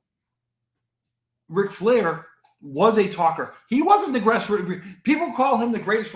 He wasn't the greatest wrestler. I heard that was true as well. Here's the thing, though. His talking in there. Let's put it this way: Dusty was a much better talker than he ever was. And he could work in the fucking ring. What I'm saying is, though, he was much better talking than he ever was a wrestler. I'm saying to you is, The Rock, much better talking than he ever was a wrestler. Austin, okay? Borderline both. No, okay, but there's two different Austins. You had Austin before his injury. He was a wonderful technical wrestler. You don't believe me? Go back and look at Stunning Steve.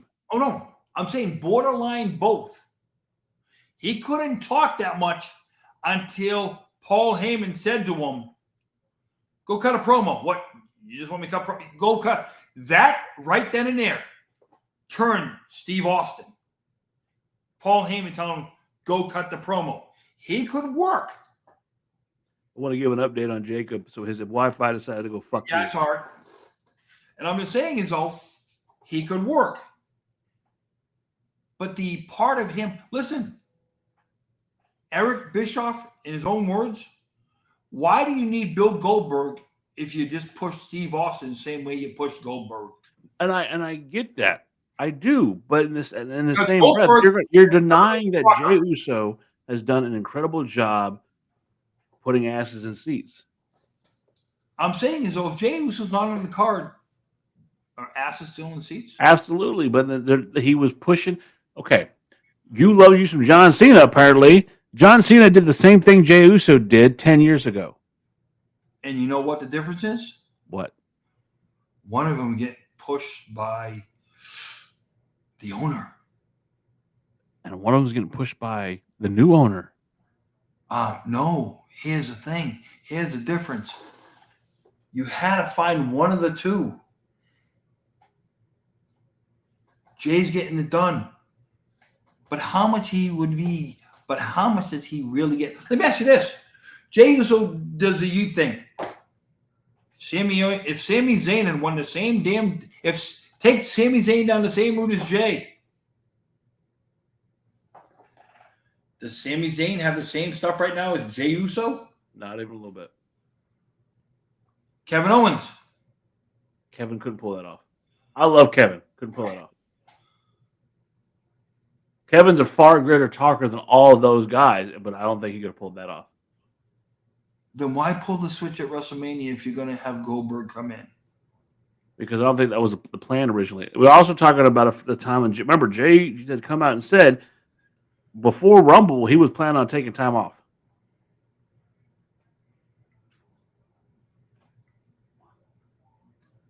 And my thing about this is, okay, he caught lightning when a wrestler catches lightning in a bottle, because that's what he caught, lightning in a bottle.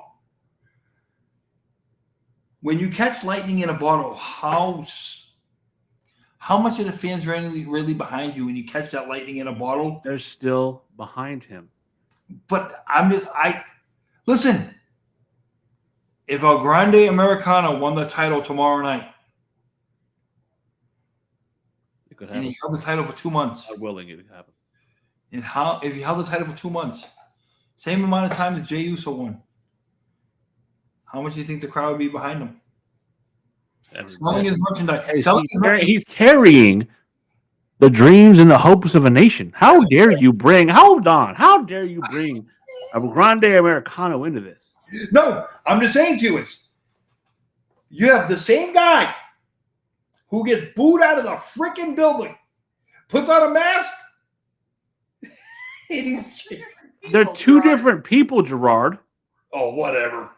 See, you're one of those people who, like the Mysterios, have been blackballing the Americano family. All right, El Jefe de Americano, his father, has been wrestling for years, and El Hijo de Grande Americano has been wrestling for years. But the damn Mysterios and all their politics have been keeping El Grande down. But now he comes here from the Gulf of America. He puts on a classic. He puts Ray Phoenix to school in WrestleMania. He would have beaten Rey Mysterio at WrestleMania. You just all you have to do is because he has a wonderful physique, and because one night he had to borrow Chad Gable's boots. You're going to sit here and be one of those guys? Really? Yes. You're going to be one of those guys? El Grande Americano, if he had won, okay? He hasn't lost yet. All I'm saying is if he had won, the crowd behind him, but they boo the shit out of Chad Gable. Chad Gable sucks. He's the worst. So how come we never see Chad Gable and El Grande Americano together? We did when they threw El Grande Americano out because they're a bunch of racists throwing a Hispanic man with a mask out that one night. Gracias. He didn't lose. He wasn't pinned or submitted. Okay, let me clarify. Grande Americano has not been pinned or submitted in WWE right now. Okay, and that's what I'm saying to you. Give me, like I say, you don't think Sami Zayn, if he had won, wouldn't be just as over as Sami Zayn is over. But I also think that there's something planned for Sami. You want to think? You know what I really think is going to happen for Sami? I think he's winning the Royal Rumble this year. I think Seth Rollins is going to get that belt off of Jey Uso. I think Gunther's going to lose it to Jey. It's going to be a hot potato title. I think that Jey's going to go on to carry it until Seth decides I'm going to cash in. He's going to get it off him. And at the Royal Rumble next year in Saudi Arabia, Sami Zayn wins it and goes to WrestleMania to face Seth Rollins for the belt. So for 5 months, we got to deal with Seth Rollins spooning his gaga. You love Seth Rollins. Nah. Oh. Bad part is he ain't the top in his own family. Now, speaking of that, let's go to that other part. The Bayley and Becky.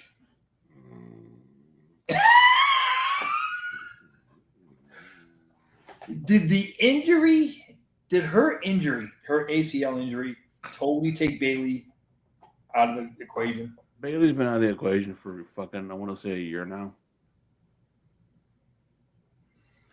In all honesty, and you know me, I'm not the one who talks about the sexist shit. I'm not the one who gets all about the fucking looks. The only thing Bayley's got going is that guys like her big ass. But I'm saying, my question is, when she tore her ACL and she was out for that amount of time, did she lose all the steam she had? Because to me, that's what it seems like.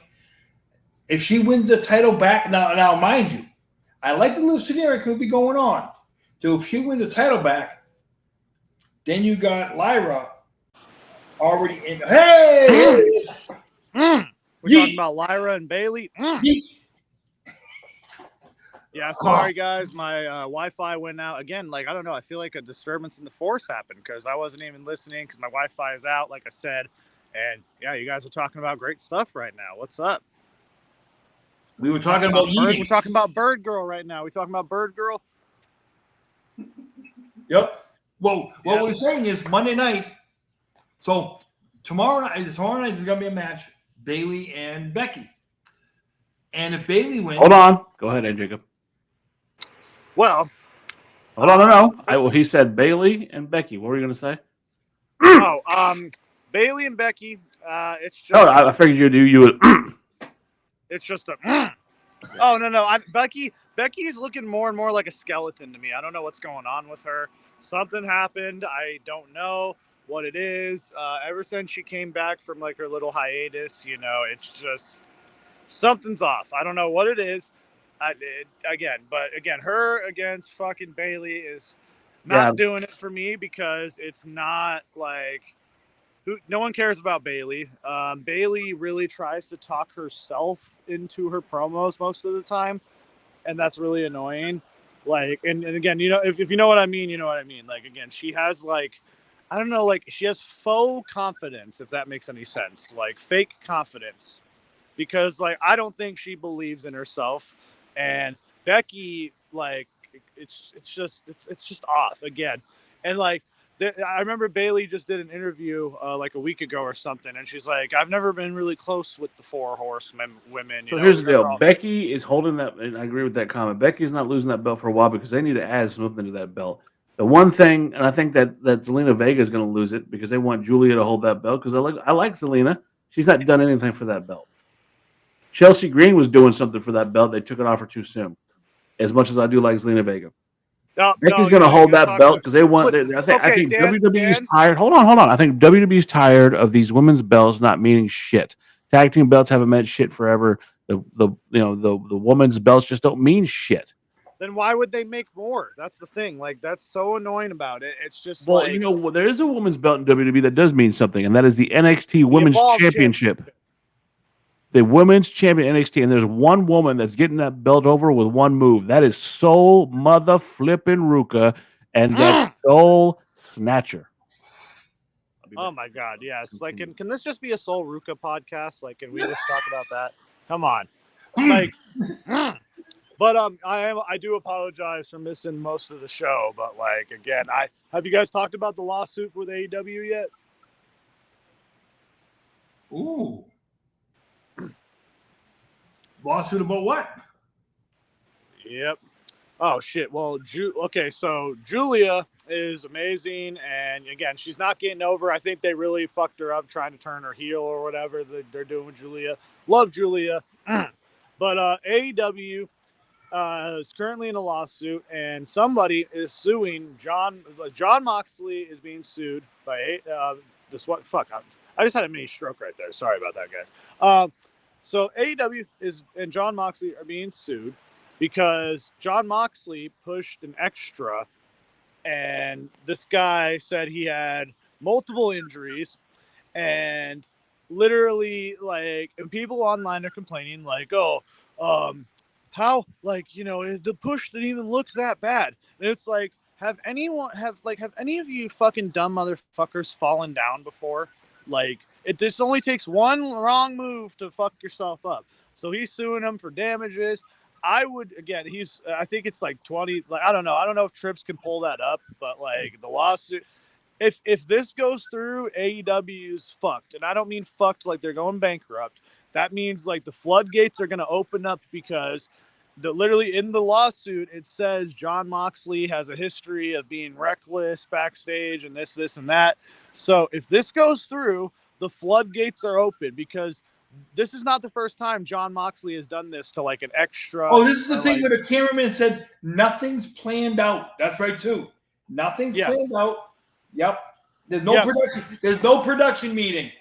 Yeah, and he wasn't. And here's the thing: this wasn't a camera guy. This wasn't a fucking like a stagehand. This was just a guy that they hired to hold the tool for John Moxley to fucking, you know, because when he gives him the tool, Moxley goes and grabs this fucking guy's neck. He was gonna, like, if you watch the footage, slow down. This motherfucker was gonna like literally, he was gonna choke him. He was gonna goozle him, and like, but he threw him down. So apparently, this guy's saying he had cervical like surgery or something, cervical fusion surgery. He said he had from this, and if that's true, then Moxley's fucked because that's a serious fucking injury. Sorry, yeah. Is my connection bad? No, you're good. Oh no, and Trips, it wasn't as bad as here's why it wasn't as bad as the lady at Stone Cold. Because when that happened, Nick Khan appeared out of thin air. He was probably hiding under the ring like the Undertaker did back in the day. and showed up and then cut that lady a check. And again, have we heard anything about that since? No. Yeah, exactly. So no, Nick Khan literally, like, the footage came out. Nick Khan fucking ran probably like down to the ring like the Ultimate Warrior and fucking like, dude, again, that's the difference between He was sitting at the ringside, two cons. Jacob. It's the tale of two cons right there. No. Like, Nick Khan was already sitting at ringside. yeah, well, that's what I'm saying. But like, he appeared out of thin air because nobody knew he was at ringside. Like, you know, nobody knew Nick Khan was right there. He fucking just appeared, and that's a fucking boss. But again, you know what's funny when you go to an AEW show? You know what they do before every AEW show? So they put a disclaimer on the screen and says, "Hey, you are at your own risk. There's gonna be glass flying in your face." Like, basically, like, I don't know, Trips. I don't know if you can find the disclaimer. Yeah, I found it. Yeah, dude, it like, again, any lawyer that looks at that is gonna laugh and they're because again, you are at your own risk. Being someone who's worked for a wrestling promotion, the biggest wrestling promotion in the world, what was that? If you're on the barricade, right? What happens? What was that? If you, as a fan or as a wrestler? As a fan. I just got bit by a fucking mosquito and it hurts like a motherfucker. Dude, the mosquitoes are so bad out here. If you guys are ever Hold on, Jacob. Hold on. What I happens? know, it's just horrible. I'm bleeding. Okay. I'm bleeding right now. The barricade in and of itself is part of the show, not part of the audience. If you're on the barricade, technically you're interfering with the show. What is okay, Jacob? I'm going to ask you. You work in an industry where you're trying to help people. What is a barricade used for? Just to hold people to stand up or help, you know, or like, again, A separator, right? It's a separator, right? It separates people from the audience, right?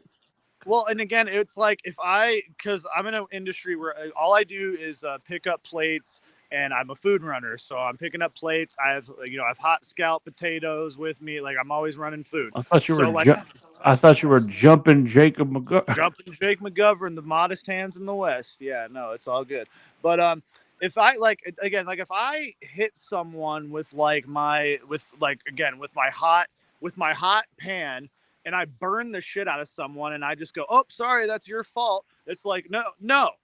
It's like, that's my fault. Because again, I try to get out of people's way. So basically, way better analogy. I'm so sorry again for the no. Hey, I'm glad you used that one. It's like the person who sues McDonald's because the coffee's too hot. Yeah, but here's the thing. If I McDonald's made me fat. McDonald's sucks. Yeah, and I'm fucking. Don't mention McDonald's. There's not a McDonald's anywhere near me, man. I'm dying. Sucks, man. There's not enough fast. So as far as that lawsuit goes, if I would not be surprised if they pay his medical bills and give him a nice little cutback. They settle outside of court. I don't know if he's looking for just that. I think he's looking for the way they change the stuff they do with cameramen. Now, this idiot, and I'm going to say that because instead of handling like a man, he files a lawsuit because he couldn't take the bump. To be fair, Gerard, most people can't take the bump. Most people can't, but it's also like, if this guy was hired, and like, again, he was hired specifically for this. If this lawsuit is true, I'm just putting this out there. It probably isn't. It probably is a guy looking for money. But if what he's claiming is true, like, again, all it takes is like one bad fall to like fuck yourself up. That's all I gotta say. I should be owed millions because there was times I took bumps. I didn't. Well, let's be fair. In our outro, there's a video of Sid Vicious punching a young Gerard in the face and knocking him to the ground. Yeah, I didn't know it was Gerard. I owe money. No, do it now, Gerard. Sue the estate of Sid Vicious. Do it now, Gerard. Listen, no, I'd be able to sue WWF. Oh, wait a minute, I can't sue WWF. You know why? They're not around anymore. Yeah. What I'm saying is, I was hit a couple times by wrestlers. I didn't know it was coming, but you know what? Because I worked for the company, it was part of my job. I'm going to sue Gerard at episode 40. for the loss of time and my life for having to do this podcast with him. Wait a minute. I don't control it. Go ahead, show it. You do. Hold on. He's going to show it. He's going to show that she's going to. Well, the thing of the show is, what? Do they hear you now? Or are they listening to the fans? Oh, yeah. Listen to this. Because we were talking about, can they hear it? Do they hear you now? This is the crowd reaction. It's not on there. Nothing. I see. Nobody in the building that night. Typical AEW show. Nobody's in the building. Yeah, well, here's the thing, and it's like, again, we don't know this guy's background. Like, again, we don't know if he's a wrestling fan beforehand, but I just cannot I just cannot believe that, like, if he is claiming that he has cervical fusion surgery, like, that's some serious shit. Because, like, yeah. It's like, because he could, yeah, no, that could be jail time, like, fucking in real world, bro. Like, I'm telling you, like, it's no. Yeah. What I'm saying is, I don't know how many times I got clothesline and stuff like that by the boys. Didn't know it was coming. Y'all ready?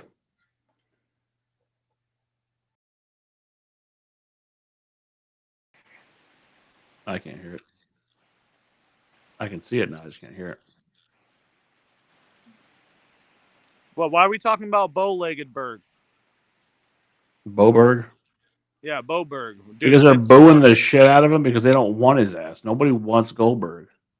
Dude, because nobody cares about Goldberg. Goldberg's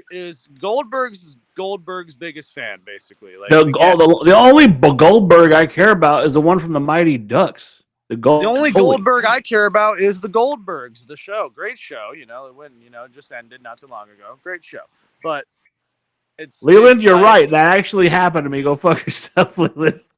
No, again, like, and it was when Gerard came down to visit too. I was all kinds of fucked up. Dude, my knee popped out of place today. I had to pop it back in. That was good shit, dude. Dan, don't blame me for your, I didn't blame you. I just said it happened to be coincidental that you show up around the same time that my back goes out. I'd rather have Gilbert. Everybody would rather have Gilbert. Are you Gilbert was more athletic. Yeah. But I'd rather have fucking Ralphus, bro. Like, fucking bring Ralphus back. Oh, Ralphus is dead. Sorry. But what I'm saying about that is this, and like you bring up the barricade thing, okay? From the time you enter an arena as a fan, your seat is the only thing that you're guaranteed protection from. If a guy comes over the barricade and hits you in your seat, unless you're not a total mark, but like, yes. Unless you're not that, And again, she asked me earlier, was that a real wrestler? And I said, yes. Yeah, that's Disco. Yeah, Disco Inferno, the great Burker, wanted a guy named Bill Ding. The evil architect, who was actually an evil contractor? Yeah, evil carpenter. And again, I don't think we need to shit on Disco Inferno because I feel like he shits on himself enough in the mirror. Greg Gilberti is a national treasure. You shut your fucking mouth. I love Greg Gilberti.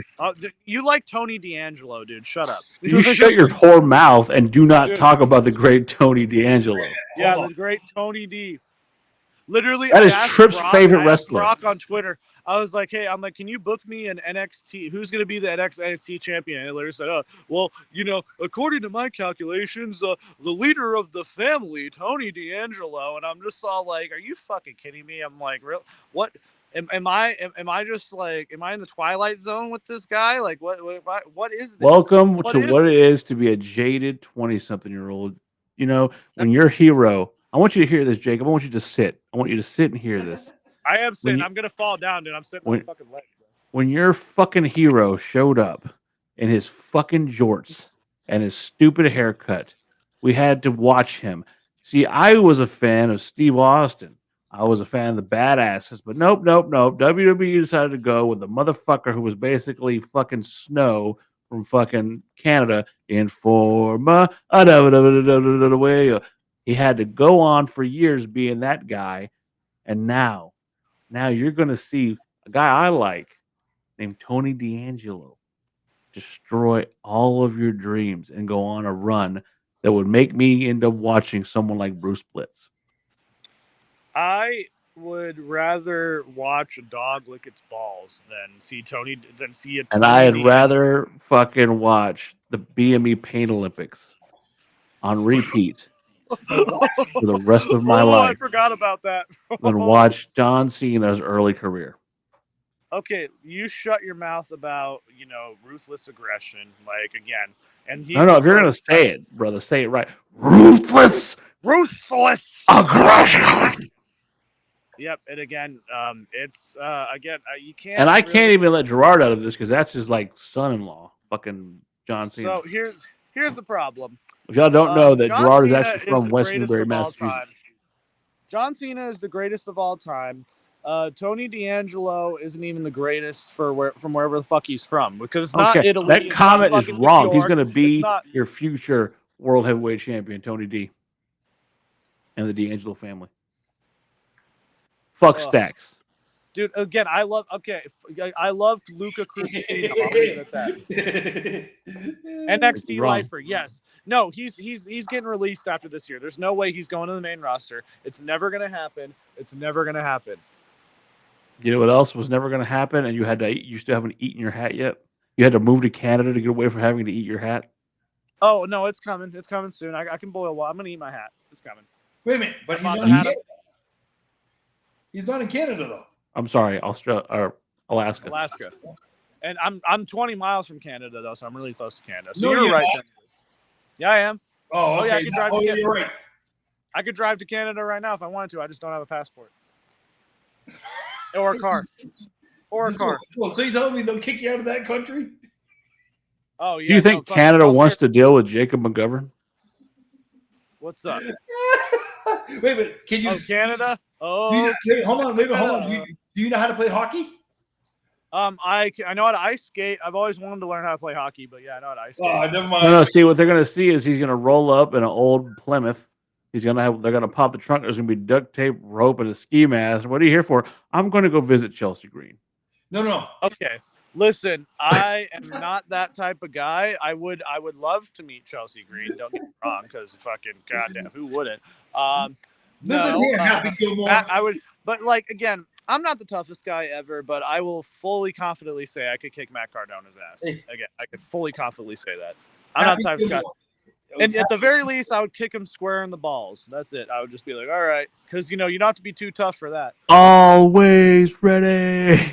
Yeah, always ready, and no one's calling you to work. Yeah, great job. Mm-hmm. Great job. Yeah, fucking he's basically begging for a job. Like, I don't know why WWE's not calling me. Yeah, no fucking shit, dude, because you suck. The indie god. Get the fuck out of here in that card. Who's not an indie god? Who's going to be your future world heavyweight champion? Jinder Mahal once again when he returns at the Royal Rumble. Tony D'Angelo. Okay, Dan, I think when the day Tony D'Angelo gets released, I don't know. I think I'm going to cry tears of joy, and I'm going to call you, and I'm going to be like... I think the day that he wins the world title, you're going to have to eat your own underwear after you've worked an entire shift. I will. Okay. All right. If that ever happens, I want pigs to fly, but you know what? I don't think pigs are flying anytime soon. So, They're trying to get rid of Roman's high price tag so they can pay Tony what he's worth. You fucking asshole. You fucking Oh yeah. So is Leland talking about Jinder? Yes, Jinder Mahal will definitely be back. He shat on Masada, bro, and I love Masada, and I'm just like, God damn it, Jinder. But it's okay, Sometimes your heroes stumble a little bit, and that's okay. It just you never want to see your hero stumble though, because it kind of broke my heart. So Jinder, yeah, come on, man, I'm rooting for you. I'm the number one fan.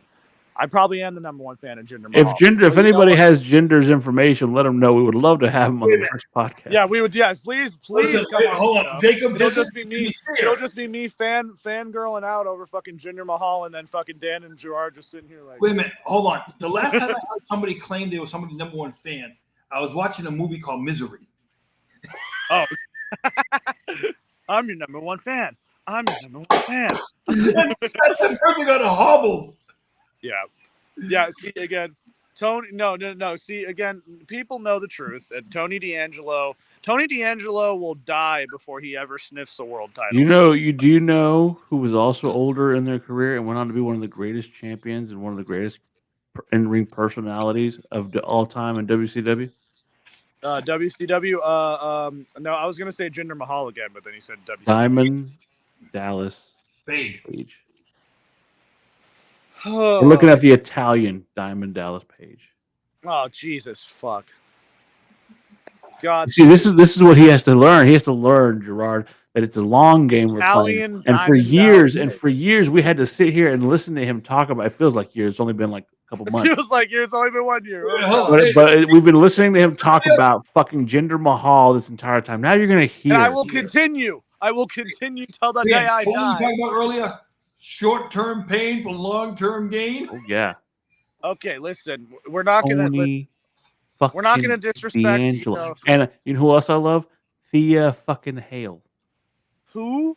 Chase U.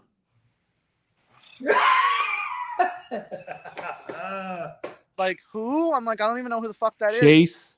Yeah, I know Chase U. Yeah, No, I no, said Chase. Hold on, I'm gonna creep it up. every single member of Chase U has been released. What? Except for the guy of Chase U. What? Thea Hale is still in WWE. Wait a minute. Oh, that's beautiful. Dan- Who the fuck is Thea Hale? Can Girl, anyone a in the chat? Wait a minute. I gotta go Okay, back to the great. last one. Jacob, because you weren't on here, we already talked about it, but I got to get your opinion. Somebody won another title this week. The CMLL women's title. The CMLL women's title. So I already. I think I already. CEO. CEO. CEO. Go die in a hole. Go die in a hole. No, I'm sorry. Here's the thing I'm saying to him. But, Then she comes out and says she's in a relationship with Mortis. okay, listen. All right, you listen. From what I heard, he is a beautiful gentleman outside the mask. So you know what? I can't really diss her on that because he's a great wrestler. Love that guy. I can't really diss on her for that. Gerard has a theory about that. I like I said to him, it's Mortis's career suicide though. No. It's his career. No. Opposite. It's he's gonna get booked now. He's gonna get booked. Because what if he doesn't do her right? Then I'm pretty sure he's doing her right. I mean, I don't think I don't think it takes much. So I just think, this is the best thing for Beast Mordos, so I'm happy for Beast Mordos. So that's the best thing that can happen. Look at Leland's comment. I'm absolutely okay with that. If you could find a way to do that. Okay, so if Hangman Page wins the world title, I'm never watching AEW again. If Mercedes Moné wins the fucking belt, I will never watch it ever again. I know DDP's not Italian. I'm saying that Tony D is the Italian DDP.